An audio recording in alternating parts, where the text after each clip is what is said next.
প্রিয় ছাত্রছাত্রীরা, এর আগের যে ভিডিওটা ছিল সেই ভিডিওতে তোমরা তোমাদেরকে বায়ুমণ্ডলের একটা অংশ সম্পর্কে আমি বলেছিলাম। বায়ুমণ্ডল তো একটা বিরাট ব্যাপার। এর আগের ভিডিওতে আমি বলেছি যে সেখানে সমুদ্র, সাগর, মহাসাগর, নদী, বিভিন্ন জলভাগ যা কিছু আছে সবটা নিয়ে বায়ুমণ্ডল। এবার বায়ুমণ্ডলে আমাদের যে অংশটা, বায়ুমণ্ডলের যে অংশটা সেখানে আমরা পড়েছিলাম কি সমুদ্র স্রোত। আজকে আমরা পড়ব ওশেন কারেন্ট। আমি সুদর্শনপুর দারিকা প্রসাদ উচ্চ বিদ্যাচক্র স্কুলের প্রধান শিক্ষক অভিজিৎ কুমার দত্ত তোমাদের জোয়ার ভাটা, এই জোয়ার ভাটা নিয়ে বা টাইড নিয়ে তোমাদের আজকে দু চার কথা বলব। তাহলে জোয়ার ভাটা, টাইডস। জোয়ার ভাটা সংক্রান্ত যে বৈজ্ঞানিক আলোচনা তাকে কি বলা হয়? তাকে বলা হয় টাইডোলজি। ওশেন সম্পর্কিত যে আলোচনা সেখানে ওশেনোগ্রাফি, জোয়ার ভাটা সম্পর্কিত যে বৈজ্ঞানিক আলোচনা সেটা হচ্ছে টাইডোলজি। এবার জোয়ার ভাটা কাকে বলে? হোয়াট ইজ জোয়ার ভাটা? জোয়ার ভাটা কি? এখানে দেখো লেখা আছে, আমি আগে একটুখানি পরিষ্কার করে দিই। সেটা হচ্ছে যে পৃথিবীর ওপরের যে বায়ুমণ্ডল আছে সেই বায়ুমণ্ডল অর্থাৎ জলভাগ, জলভাগের উত্থানকে বলা হয় জোয়ার আর অবনমনকে বলা হয় ভাটা। তাহলে কেন হবে উত্থান? না, পৃথিবীর বাইরের মহাকর্ষীয় শক্তি প্রভাবে সমুদ্রের জলের নিয়মিত বিরোধীতে ফুলে ওঠাকে জোয়ার এবং নেমে যাওয়াকে ভাটা বলে। তাহলে বুঝতেই পারছো যে জলভাগের উত্থান হচ্ছে জোয়ার, আর যেখানে উত্থান থাকবে সেখানে তো ভাটা থাকবে, অবনমন থাকবে, সেই অবনমন হচ্ছে ভাটা। তাহলে এবং সেটা নির্দিষ্ট সময় অন্তর হবে, এমন নয় যে সবসময় হচ্ছে। তাহলে নির্দিষ্ট সময় অন্তর জলরাশির, এবং সেই জলরাশিটা সমুদ্র, নদী, হ্রদ, খাল, বিল সব জায়গাতে হতে পারে, কিন্তু আমরা তার প্রভাবটা মূলত সমুদ্রের উপর লক্ষ্য করি। কেন না, সমুদ্রের বিশাল জলরাশি, এই কারণেই আমরা দেখতে পাই, এবং কিছু কিছু ক্ষেত্রে নদীর, বড় বড় নদীর ক্ষেত্রেও আমরা এই জোয়ার ভাটার প্রভাব দেখতে পাই। তাহলে যে এবার এই জোয়ার ভাটার ফলে সমুদ্রে যে তরঙ্গ সৃষ্টি হচ্ছে তাকে আমরা কি বলছি? সমুদ্র জোয়ার তরঙ্গ বা সমুদ্রের উপর প্রভাবিত টাইডাল ওয়েভ বা জোয়ার তরঙ্গ। জোয়ারের জল উপকূলের দিকে অগ্রসর হওয়ার পরে জলতলের যে উত্থান ঘটে তাকে জোয়ারের জলের সর্বোচ্চ সীমা, এবং ভাটার ফলে সমুদ্রের দিকে নেমে যাওয়ার সময় জলতলের যে পতন ঘটে তাকে বলা হয় এই জোয়ারের জলের সর্বনিম্ন সীমা। অর্থাৎ জলের যখন উত্থান ঘটছে তখন সমুদ্র উপকূলের দিকে জলরাশি উপকূলের একটা অংশ পর্যন্ত আসছে, যতদূর পর্যন্ত আসছে সেটা হচ্ছে সমুদ্রের জলের জোয়ারের জলের ঊর্ধ্বসীমা। আর ভাটার সময় ঠিক যতদূর পর্যন্ত নেমে যাচ্ছে সমুদ্রের জল সেটাকে বলা হচ্ছে জলরাশি, সমুদ্রের জলরাশি অর্থাৎ জোয়ারের জলের নিম্নসীমা।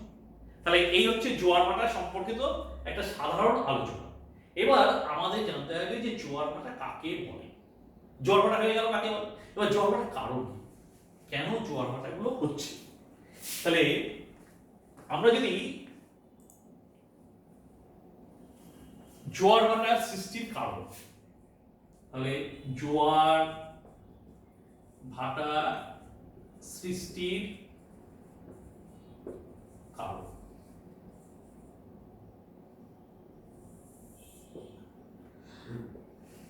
এক নম্বর কারণ কি না হচ্ছে সূর্য ও চন্দ্রের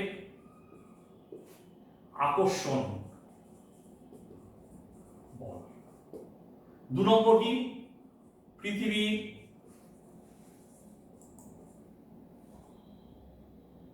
আবর্তন গতি।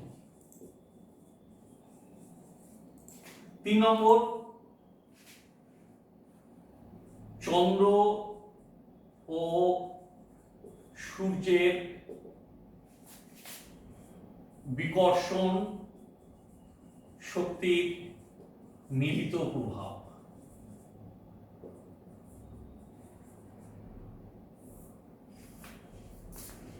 এবার আমরা চন্দ্র এবং সূর্যের আকর্ষণ গতির ফলে জোয়ার কিভাবে হচ্ছে সেটা নিয়ে একটু দেখি। কিভাবে হচ্ছে? মূলত চাঁদ এবং সূর্যের মিলিত প্রবাহে জোয়ার ভাটা হয়।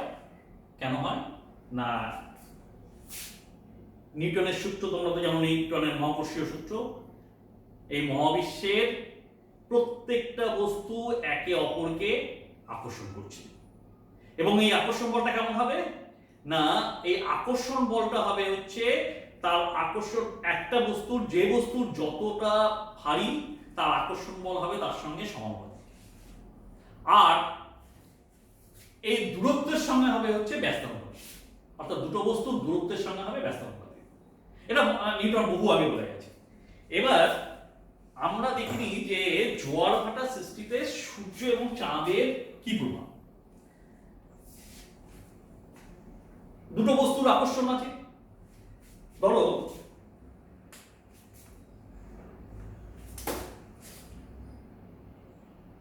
এই হচ্ছে সূর্য,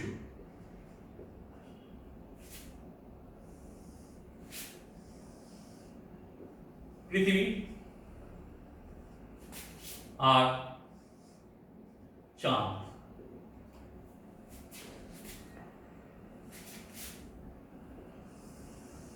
পৃথিবী নিজের অক্ষের ওপর অ্যান্টি ক্লকওয়াইজ ঘুরছে, চাঁদ পৃথিবীর চারদিকে অ্যান্টি ক্লকওয়াইজ ঘুরছে।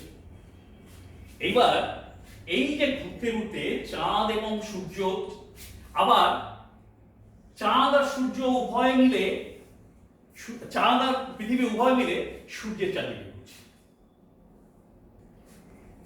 এবার আকর্ষণ বলটা কিরকম হবে না, একটু আগে বলেছি আমি যে পৃথিবীর এই মহাবিশ্বের প্রত্যেকটা বস্তু কণা একে অপরকে আকর্ষণ করছে, সে যত ছোটই হোক না কেন।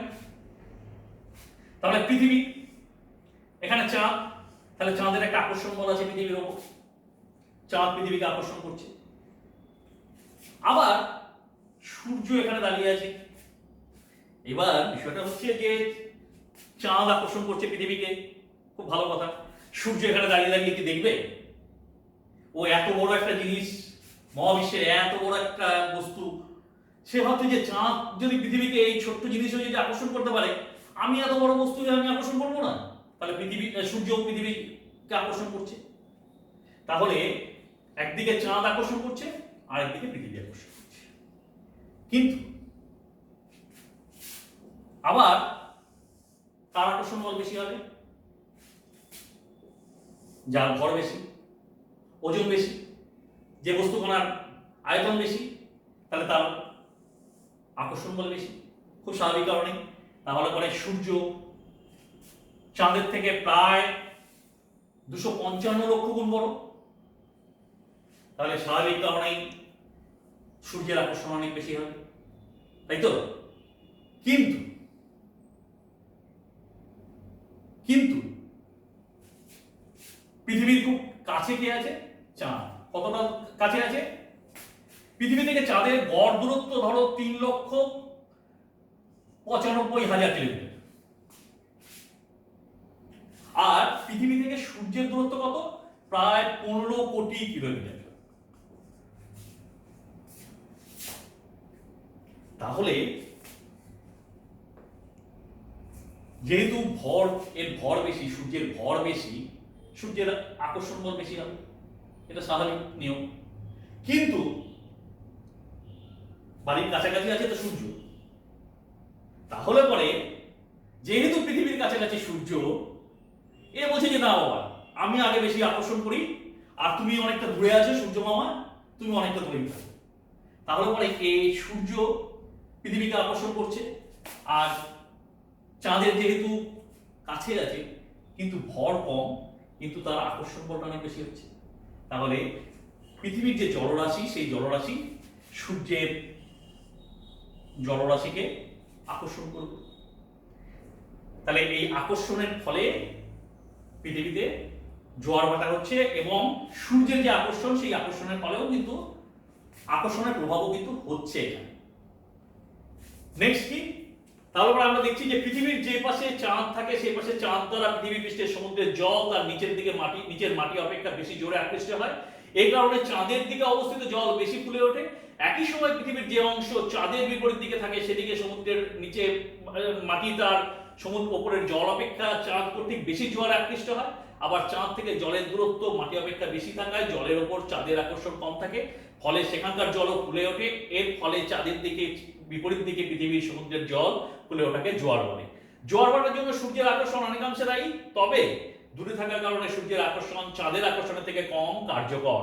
সূর্য এবং চাঁদ যখন সমসূত্রে পৃথিবীর একই দিকে বিপরীত দিকে অবস্থান করে তখন উভয়ের আকর্ষণে সর্বাপেক্ষা উঁচু জোয়ার হয়, জোয়ারের জল বেশি ছাপিয়ে পড়ে। এই অবস্থাকে ভরা কোটাল এবং উঁচু মানে জোয়ার বলে, সেটা আমরা পরে আসছি। কিন্তু এখানে একটা ব্যাপার আছে, চাঁদ এবং সূর্যের আকর্ষণে জোয়ার হচ্ছে, একটু আগে বললাম যে চাঁদের আকর্ষণে জোয়ার হচ্ছে, আবার এদিকে সূর্য তার সে আকর্ষণ করছে, কিন্তু চাঁদের আকর্ষণ বেশি, কেননা চাঁদ যেহেতু পৃথিবীর খুব কাছে আছে। তার আগে একটা কথা বলেছি আমি, যে পৃথিবীর প্রত্যেকটা বস্তু তার একে অপরকে, এই মহাবিশ্বের প্রত্যেকটা বস্তু সে যত ছোটই হোক না কেন তারা একে অপরকে আকর্ষণ করছে। কিন্তু এখানে ছবিটা একটু ভালো করে আমি দেখি,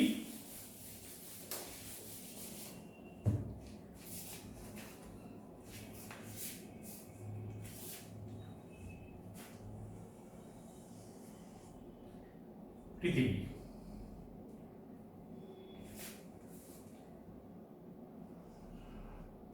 চাঁদ, এখানে সূর্য। তাহলে চাঁদের আকর্ষণে জোয়ার হবে,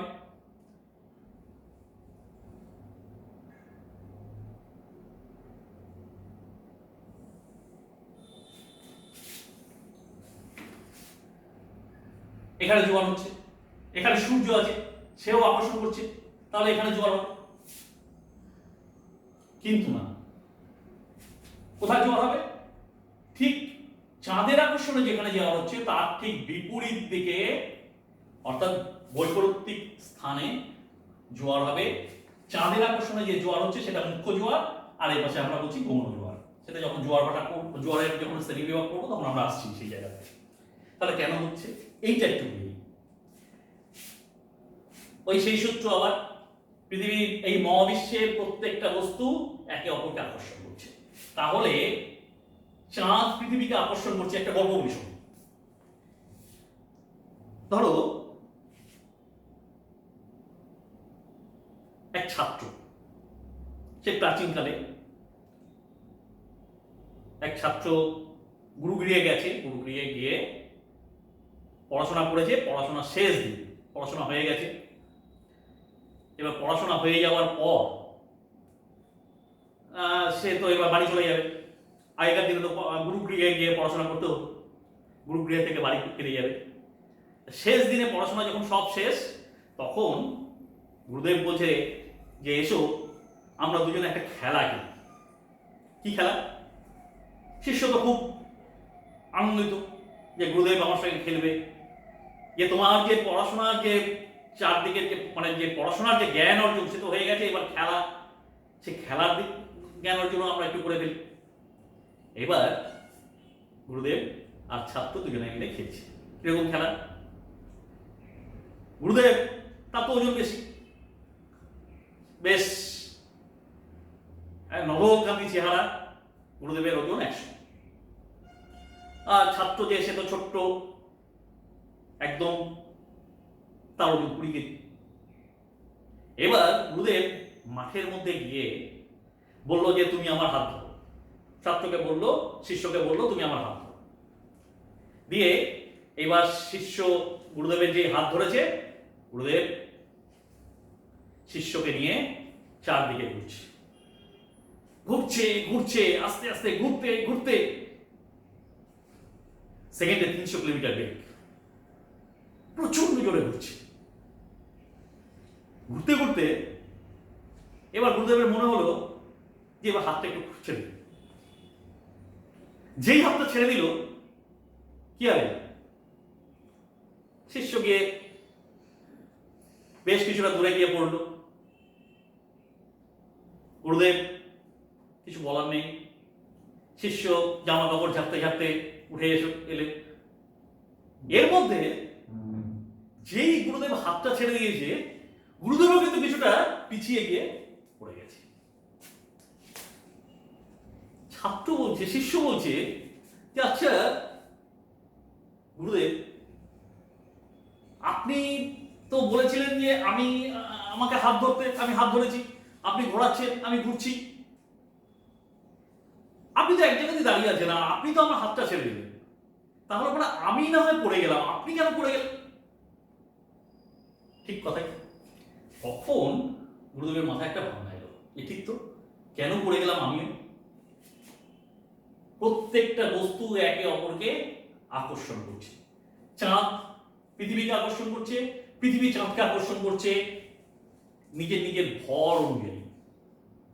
গুরুদেব অনেক বড়, 100 কিলো, তাহলে 100 কিলো ওজনের গুরুদেব 20 কিলো ওজনের শিষ্যকে আকর্ষণ করছে। এবার আকর্ষণ করার পর ছেড়ে দিয়েছে, পড়ে গেছে।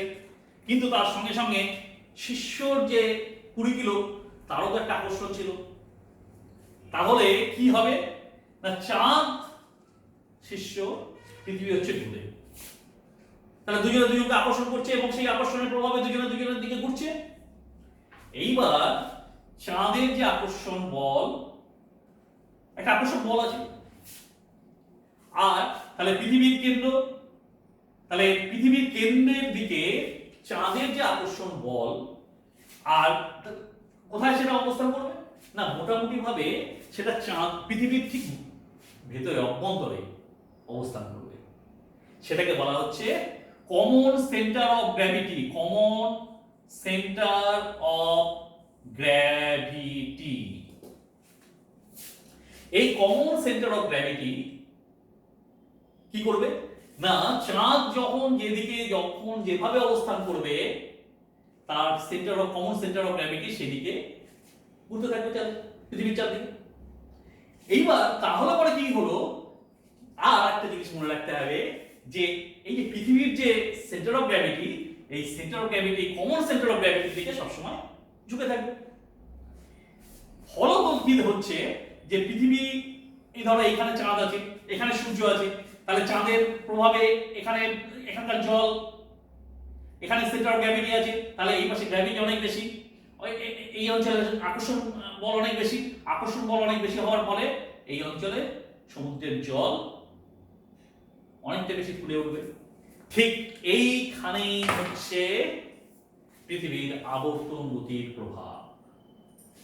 এইবার পৃথিবীর আবর্তন গতির প্রভাবে কি হচ্ছে, পৃথিবী পশ্চিম থেকে পূর্ব দিকে ঘুরছে। এর পশ্চিম থেকে পূর্ব দিকে ঘোরবার ফলে পৃথিবীর ওপরের যে জলরাশি আছে সব সেন্ট্রিফুগাল ফোর্সের জন্য সব বাইরে চলে যেতে চাইছে। এবার বাইরে চলে যাওয়ার ফলে কি করবে না, এখানকার যে জলরাশি সে বাইরে চলে যাবে, কিন্তু এখানকার জলরাশি সেও তো বাইরে চলে যেতে চাইছে, কিন্তু বাইরে চলে যাওয়ার ফলেও এখানে আরেকটা ফোর্স কাজ করছে, চাঁদের আকর্ষণ বল, কমন সেন্টার অফ গ্র্যাভিটি। এই এতগুলো শক্তি এখানে কাজ করার ফলে এখানে জল চলে যাচ্ছে এদিকে, আর তার ঠিক বিপরীত দিকে এখানে কিন্তু সেন্টার অফ গ্র্যাভিটি অনেক কম, নেই। ফলত এখানে পৃথিবীর আবর্তন বলের ফলে কেন্দ্র বহির্মুখী শক্তি অনেক বেশি কাজ করবে। কেন্দ্র বহির্মুখী শক্তি কাজ করার ফলে ঠিক বিপরীত স্থানে সমুদ্রের জল বা জলরাশি অনেকটা বেশি ফুলে উঠবে এবং সেখানে জলরাশি ফোলবার ফলে সেখানেও একটা জোয়ার হবে, যার ফলে এখানে একটা জোয়ার সৃষ্টি হবে, যেটাকে আমরা বলছি গৌণ জোয়ার। তাহলে চাঁদের আকর্ষণে মুখ্য জোয়ার হলো, চাঁদের আকর্ষণে গৌণ জোয়ার হলো। কেন হলো, এখানে কেন মুখ্য জোয়ার হচ্ছে, এখানে কেন গৌণ জোয়ার হচ্ছে, এটা কিন্তু মনে রাখতে হবে। এটা কিন্তু সূর্যের আকর্ষণে কিন্তু গৌণ জোয়ার নয়, এটা পৃথিবীর কেন্দ্র বহির্মুখী শক্তির প্রভাবে এই অঞ্চলের জল বাইরে বেরিয়ে আসবার চেষ্টা করছে এবং তার প্রভাবে এখানে জোয়ার হচ্ছে। তাহলে পৃথিবীর আবর্তন গতিও জোয়ার সৃষ্টির জন্য অন্যভাবে দায়ী আরেকটা অন্যতম কারণ, সেটা পরিষ্কার বোঝা গেল। এবার এই যে একটু আগে বললাম কমন সেন্টার অফ গ্র্যাভিটি। এই কমন সেন্টার অফ গ্র্যাভিটি চাঁদের আকর্ষণে তাহলে পরে তিনটে, একদিকে হচ্ছে চাঁদ বা সূর্যের আকর্ষণে জোয়ার হচ্ছে। 2 নম্বর আমি কি বলেছি, পৃথিবীর আবর্তন গতির ফলে যে কেন্দ্র বহির্মুখী শক্তি তৈরি হচ্ছে, কেন্দ্র বহির্মুখী শক্তি, তার ফলে জোয়ার হচ্ছে। আর কমন সেন্টার অফ গ্র্যাভিটি, তার ফলেও সেটাও কিন্তু পরোক্ষভাবে পৃথিবীতে জোয়ার সৃষ্টির ওপর প্রভাব বিস্তার করছে। তাহলে এই কারণগুলোর জন্য পৃথিবীতে জোয়ার ভাটা সৃষ্টি হয়। এবার আমরা একটু জেনে নিই যে জোয়ার ভাটা ক প্রকার। বিভিন্ন প্রকারের জোয়ার ভাটা।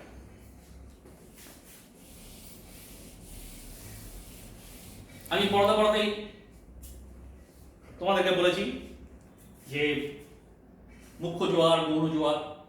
তাহলে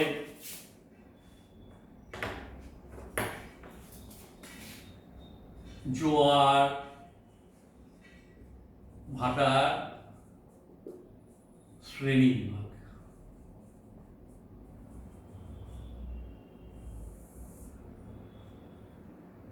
প্রথমে কি মুখ্য জোয়ার, 2 নম্বর গৌণ জোয়ার।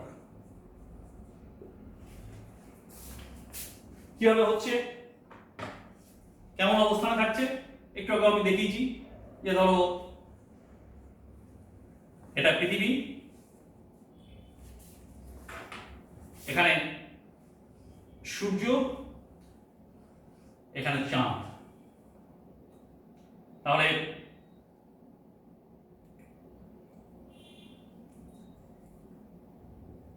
চাঁদের আকর্ষণে পৃথিবীর বিকর্ষণ শক্তির প্রভাবে এখানে জোয়ার হচ্ছে। এটা হচ্ছে মুখ্য জোয়ার, গৌণ জোয়ার। আমি পড়ানোর শুরুতেই বলেছিলাম তোমাদের যে পৃথিবী তার নিজের অক্ষের চারদিকে অ্যান্টিক্লকওয়াইজ ঘুরছে, চাঁদও তার পৃথিবীর চারদিকে অ্যান্টিক্লকওয়াইজ ঘুরছে। এবার ঘুরতে ঘুরতে ঘুরতে ঘুরতে একটা পজিশন এমন আসলো যে এখানে সূর্য, এই পৃথিবী, আর ঠিক এখানে চাঁদ চলে এলো। হতে পারে আবার ঘুরছে এই সূর্য, এই চন্দ্র, এই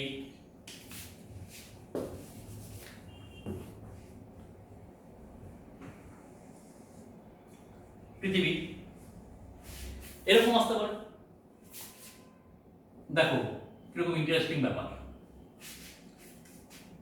তাহলে ওই যে ঘুরছে, এই ঘুরতে ঘুরতে এমন একটা পজিশন আসলো যখন সূর্য তো সূর্যের জায়গাতে ঠিক এক জায়গাতেই আছে ধরে নিচ্ছি, পৃথিবী সূর্যের চারদিকে ঘুরছে, চাঁদ আবার পৃথিবীর চারদিকে ঘুরছে। এই ঘুরতে ঘুরতে ঘুরতে ঘুরতে এমন একটা পজিশনে আসলো যেখানে সূর্য, পৃথিবী, চাঁদ একই সরলরেখায় অবস্থান করছে। আবার অথবা সূর্য, চন্দ্র, পৃথিবী একই সরলরেখায় অবস্থান করছে। এই যে এই দুই রকমের যে অবস্থান, এই অবস্থানটার নাম হচ্ছে সিজিগি অবস্থান। এটাকে বলা হচ্ছে সিজিগি অবস্থান। এখন এটা কেন হচ্ছে, থাকলে কি হবে, এরকম থাকলে কি হবে? সূর্য, এরই একমাত্র আলো টালো আছে, আর তো কারো আলো নেই। আলো টালো দিচ্ছে আমাদের দয়া করে।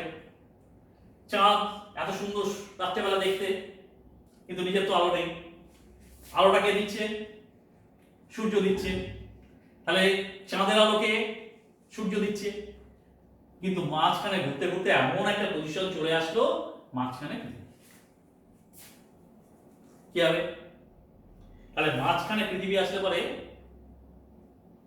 দেখা যাবে না চাঁদটাকে, অমাবস্যা থেকে তাহলে এখানে অমাবস্যা তিথি,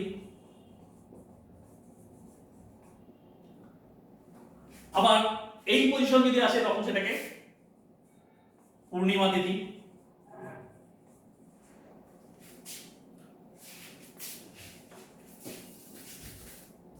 সরি, একটু ভুল হয়ে গেছে,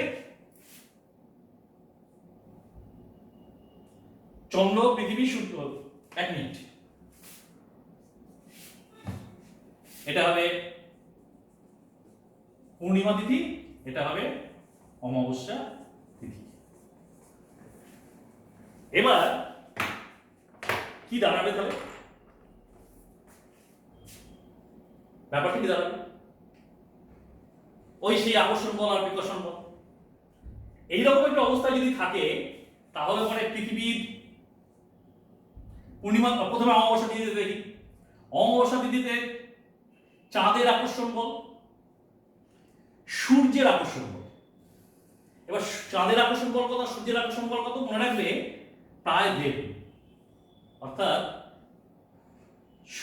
চাঁদের যে আকর্ষণ বল তার প্রায় 11/5 হচ্ছে সূর্যের আকর্ষণ। তাহলে এই অঞ্চল, এই জায়গাটাতে জলটা কি হবে, একদিকে সূর্যের আকর্ষণ বল, একদিকে চন্দ্রের আকর্ষণ বল, এর প্রভাবে এই অঞ্চলের জল অনেক বেশি ফুলে উঠবে। তার সঙ্গে কি আছে, তার সঙ্গে কমন সেন্টার অফ গ্র্যাভিটি। ফলত অমাবস্যা তিথিতে এই অবস্থায় পৃথিবীর যে জলরাশি, সেই জলরাশির একটা বিরাট উত্তোলন ঘটে, যেটাকে বলা হয় হচ্ছে মুখ্য জোয়ার বা ভরা কোটা। তাহলে এই যে অবস্থানটা, এই অবস্থানটাকে বলা হয় হচ্ছে ভরা কোটা। এবার ভরা কোটালে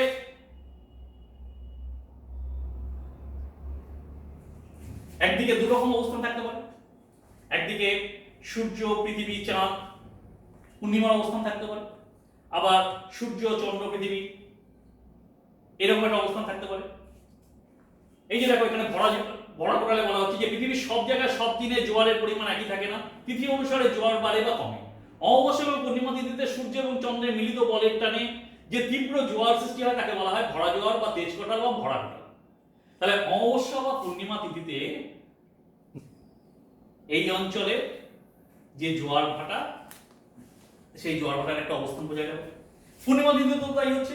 এবার পূর্ণিমা তিথিতে কি হচ্ছে, পৃথিবীর এই অংশে একদিকে চাঁদ আর একদিকে সূর্য।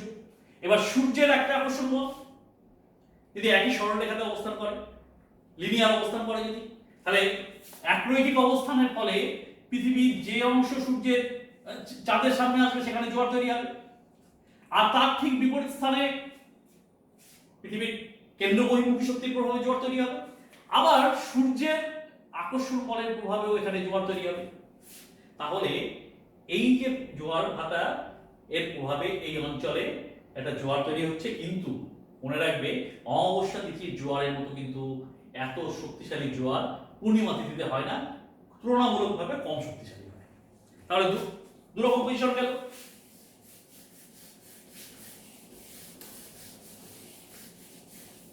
তাহলে 3 নম্বর আমরা কি দেখলাম, ভরা কোটাল।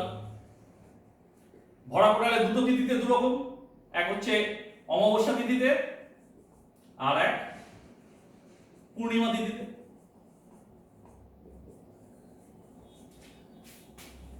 আবার ওই এক পৃথিবীর চারদিকে সূর্য ঘুরছে, এইবার ঘুরতে ঘুরতে ঘুরতে ঘুরতে এই পৃথিবী এখানে, সূর্য তো এখানে আছেই, চাঁদ এই এখানে, এই ঘুরতে ঘুরতে ঘুরতে ঘুরতে চাঁদ এখানে চলে গেল। কবে আসবে? মূলত অষ্টমী তিথিতে। অষ্টমী তিথিতে চাঁদ ঘুরতে ঘুরতে ঘুরতে ঘুরতে ঠিক পৃথিবীর একেবারে 90° পজিশনে এসে অবস্থান করছে। তাহলে এই অবস্থানের ফলে কি হবে তাহলে দেখো, এখানে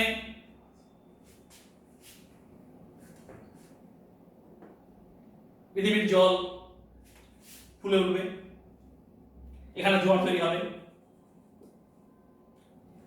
বিকর্ষণ শক্তির প্রভাবে, পৃথিবীর কেন্দ্র বহির্মুখী শক্তির প্রভাবে এখানে জোয়ার তৈরি হবে। আবার সূর্যের আকর্ষণ শক্তির প্রভাবেও তুলনামূলকভাবে এখানে একটা কিছুটা জোয়ার তৈরি হবে। আবার কেন্দ্র বহির্মুখী শক্তির প্রভাবে এই অঞ্চলে কিছুটা জোয়ার তৈরি হবে। তাহলে গোটা পৃথিবীতে প্রায় 4 জায়গায় জোয়ার তৈরি হবে, কিন্তু কোথাও শক্তিশালী জোয়ার তৈরি হয় না। এটাকে বলা হয় মরা কোটাল। সূর্যের আকর্ষণ শক্তি চন্দ্রের আকর্ষণ শক্তির প্রায় অর্ধেক। কৃষ্ণ এবং শুক্ল পঞ্চমী, শুক্লপক্ষে অষ্টমী তিথিতে সূর্য এবং চন্দ্র পৃথিবীর একই সরলরেখায় না থেকে সমগ্রে অবস্থান করে। পৃথিবীর যে স্থানটি চাঁদের সবচেয়ে কাছে থাকে সেই স্থানটিতে চাঁদের আকর্ষণ করে, এবং ভূপৃষ্ঠে যে স্থান সূর্যের সবচেয়ে কাছে থাকে সেখানেও সেই স্থানেও সূর্যের আকর্ষণ করে এবং জোয়ারের সৃষ্টি হয়। তাহলে পরে পৃথিবীতে 4 জায়গাতে প্রায় জোয়ার সৃষ্টি হচ্ছে। এই যে এই ধরনের জোয়ার, সেই জোয়ার কোথাও শক্তিশালী হয় না। এই ধরনের জোয়ারকে বলা হয় মরা কোটাল। তাহলে আরেকটা পেলাম আমরা, মরা কোটাল।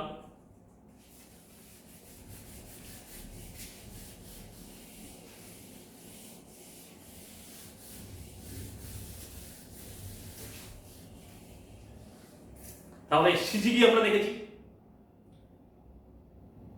আরেকটা জিনিস দেখতে পাওয়া যায়, সেটাকে বলা হচ্ছে অ্যাপোজি এবং পেরিজি অবস্থান। কিরকম? তোমরা সূর্যের, পৃথিবীর সঙ্গে সূর্যের যে পৃথিবী যে ঘুরছে সূর্যের চারদিকে উপবৃত্তাকার কক্ষপথে, তখন তোমরা কি দেখেছো? তখন দেখেছি আমরা যে কখনো কখনো সূর্য পৃথিবীর কাছাকাছি অবস্থান করে, কখনো কখনো সূর্য থেকে পৃথিবী দূরে অবস্থান করে। ঠিক একই রকম ভাবে পৃথিবীর চারদিকে সূর্য অ্যান্টিক্লকওয়াইজ ঘুরছে। এইবার ঘুরতে ঘুরতে এই পৃথিবীর যে কক্ষপথটা, মানে চাঁদের যে কক্ষপথটা পৃথিবীর চারদিকে ঘুরছে, এটাও কিন্তু উপবৃত্তাকার কক্ষপথ, বৃত্তাকার কক্ষপথ নয়। এই যে উপবৃত্তাকার কক্ষপথ, এই উপবৃত্তাকার কক্ষপথে কখনো কখনো চাঁদ এখানে অবস্থান করছে, কখনো কখনো চাঁদ এখানে অবস্থান করছে। এই যে অবস্থান করবার জন্য কি দাঁড়াচ্ছে, যে বছরের কোনো একটা সময়, মানে মাসের কোনো সময়গুলোতে, কেননা পৃথিবী, চাঁদ কি করছে, চাঁদ পৃথিবীর চারদিকে কিভাবে কতদিনে ঘুরছে, প্রায় 27 দিন লাগছে। দিনের হিসেবে প্রায় 27 দিন, 4 ঘন্টার মতো সময় লাগছে। এবার এই যে পৃথিবীর চারদিকে যে সূর্য আর চাঁদ ঘুরছে, ঘুরবার ফলে কখনো কখনো পৃথিবী থেকে চাঁদের দূরত্ব 3,86,000 কিলোমিটার হচ্ছে, আবার কখনো কখনো 4,17,000 কিলোমিটার দাঁড়াচ্ছে। হয়তো সংখ্যাটা একটুখানি এদিক ওদিক হতে পারে। তাহলে এই যে অবস্থানটা, এই অবস্থানের ফলে কখনো কখনো পৃথিবীর কাছাকাছি চাঁদ অবস্থান করছে, কখনো কখনো পৃথিবী থেকে চাঁদের অবস্থান দূরে হচ্ছে। এই যে অবস্থানটা, এটাকে বলা হয় হচ্ছে, যেটা কাছে আসছে সেটাকে বলা হয় হচ্ছে পেরিজি, আর যেটা দূরে যাচ্ছে সেটাকে বলা হচ্ছে অ্যাপোজি অবস্থান। আরেকটা জিনিস তোমাদেরকে মনে রাখতে হবে, যে এই যে এতক্ষণ আমরা জোয়ার ভাটা করলাম, জোয়ার ভাটায় তো তোমাদেরকে আমি দেখালাম এতক্ষণ ধরে যে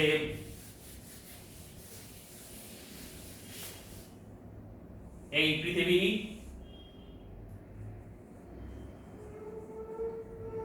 চাঁদ, তাহলে চাঁদ আকর্ষণ করছে, এখানে জোয়ার তৈরি হচ্ছে।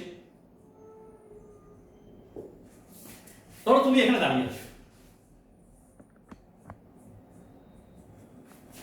তুমি এখানে দাঁড়িয়ে আছো,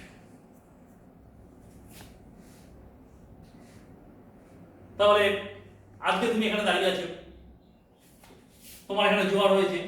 এবার চাঁদ তোমাকে বলে গেল যে তুমি বাবা ওখানে দাঁড়িয়ে থাকো, আবার কালকে ঠিক এই সময়ে তোমার সঙ্গে দেখা হবে। দেখা হবে কি? হবে না। কেন হবে না? না, চাঁদ পৃথিবীর চারদিকে ঘুরবে কতদিনে? 27 দিনে।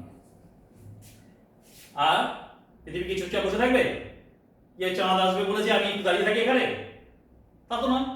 এবার চাঁদও কি করবে? তার নিজ অক্ষরেখায় একবার ঘুরবে। তাহলে এই ঘোরাটা কতক্ষণ লাগবে?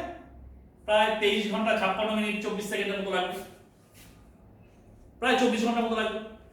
তাহলে এই যে 24 ঘন্টায় পৃথিবী একবার ঘুরছে, এবার শুধু ঘুরছে না, এই ঘুরতে গিয়ে এ কি করছে? আবার সূর্যের চারদিকে কিছুটা ঘুরছে। ফলত কি হচ্ছে যে এই 24 ঘন্টায় যখন চাঁদ তো এখানে দাঁড়িয়ে আছে, এবার পৃথিবী ঘুরছে, তাহলে পৃথিবী আবার 24 ঘন্টা পর এখানে চাঁদের এখানে আসার কথা, তুমি এখানে দাঁড়িয়েছিলে, তাহলে পৃথিবী 24 ঘন্টা পর ঘুরে আবার ঠিক চাঁদের সামনে আসবে, এটাই হওয়ার কথা ছিল। কিন্তু না, কেন না? না, এই 24 ঘন্টায় চাঁদ আবার তার নিজের কক্ষে কিছুটা এগিয়ে গেছে। তাহলে কতটা এগিয়ে যাবে? না, 27 দিনে ধরো চাঁদ ঘুরছে কত? 360 ডিগ্রি কক্ষপথ ঘুরছে। তাহলে একদিনে কতটা ঘুরবে? তাহলে 327 দিনে যদি 360 ডিগ্রি ঘুরে, তাহলে একদিনে ঘুরবে ঐকিক নিয়মে বের করে মোটামুটি ভাবে 13 ডিগ্রি মতো, 12 ডিগ্রি সামথিং, প্রায় 13 ডিগ্রি মতো অবস্থা। তাহলে 13 ডিগ্রি কৌণিক দূরত্ব এগিয়ে যাবে চাঁদ। তাহলে এইবার তোমাকে তাহলে পরে চাঁদের সামনে যেতে হলে পরে কতখানি যেতে হবে? প্রায় 13 ডিগ্রি মতো যেতে হবে। তাহলে 1 ডিগ্রি সময়ের জন্য সময় পার্থক্য কত? 4 মিনিট। তাহলে 13 ডিগ্রির জন্য, প্রায় 13 ডিগ্রির জন্য 52 মিনিট। তাহলে 23 ঘন্টা 56 মিনিট, তার সঙ্গে 52 মিনিট যোগ করলে পরে এই যে যেখানে তুমি দাঁড়িয়েছিলে, আবার পরবর্তীকালে ওখানে এসে তোমাকে জোয়ার অনুভব করতে সময় লাগবে প্রায় 50 থেকে 52 মিনিট পর। তুমি 50 থেকে 52 মিনিট পর তুমি সেই অঞ্চলে আবার জোয়ার দেখতে পাবে। তাহলে যেখানে জোয়ার হচ্ছে সেই জায়গায় 50 থেকে 52 মিনিট পর আবার পরের দিন সেখানে জোয়ার হবে। তাহলে প্রতিদিন একই জায়গায় একই সময় জোয়ার ভাটা হবে না। তাহলে মোটামুটি ভাবে একটা আইডিয়া পাওয়া গেল জোয়ার এবং ভাটা। এবার জোয়ার ভাটার ফলাফল কি? ফলাফল জোয়ার ভাটা কিছু ফলাফল তোমাদের সিলেবাসে আছে কিছু। কি কি ফলাফল? না, জোয়ার ভাটার ফলাফলগুলো একটু দেখে নিই।